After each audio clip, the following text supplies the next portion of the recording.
ട്രംപിനെ യുദ്ധത്തിൽ നിന്ന് വിലക്കി അമേരിക്കയുടെ ജനങ്ങളും ഭരണ പ്രതിപക്ഷ കക്ഷികളും രംഗത്ത് വന്നു. നിലവിൽ നമ്മൾ കണക്ക് കൂട്ടുന്നതിനപ്പുറമുള്ള മാരകമായി രാജ്യത്തിന് മുറിവേൽക്കുന്ന ഒരു യുദ്ധമായിരിക്കും ഇറാനും അമേരിക്കയും തമ്മിലുള്ള യുദ്ധം. ആയതിനാൽ അതിന് അനുകൂലമായിരിക്കുന്ന നിലപാടെടുക്കരുത് എന്നുള്ളതാണ് ഇവരുടെ അഭിപ്രായം. പറയുന്നത് ഇങ്ങനെയാണ്: ചരിത്രപരമായിരിക്കുന്ന മണ്ടത്തരമായിരിക്കും ഇപ്പോൾ അമേരിക്ക ഇറാനെ ആക്രമിക്കുന്നതുമായിട്ട് ബന്ധപ്പെട്ട് അതിൻ്റെ തുടർച്ചയായിട്ട് ഉണ്ടാവുക. ലോക രാജ്യങ്ങളിൽ നിന്ന് അമേരിക്ക ഒറ്റപ്പെട്ടു പോകാൻ ഇത് വലിയൊരു കാരണമായിട്ട് നിലനിൽക്കും.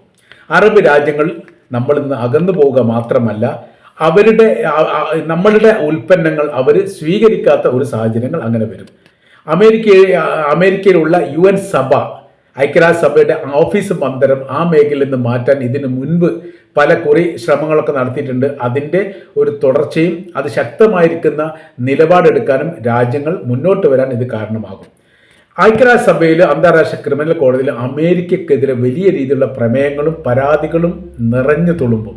ഇതൊക്കെ സാരമായിട്ട് ബാധിക്കുന്നിടത്തേക്കാണ് ഇത് വലിയ രീതിയിൽ നമ്മുടെ ശത്രുപക്ഷം എന്ന റഷ്യയും ചൈനയൊക്കെ ഉപയോഗിച്ചുകൊണ്ട് അവർ മറ്റ് രാജ്യങ്ങൾക്കിടയിൽ മേൽക്കോയ്മ നേടാൻ ഇത് കാരണമാകും എന്നുകൂടി ഇതിൻ്റെ കൂടെ ട്രംപിനെ ഓർമ്മിപ്പിക്കുകയാണ്.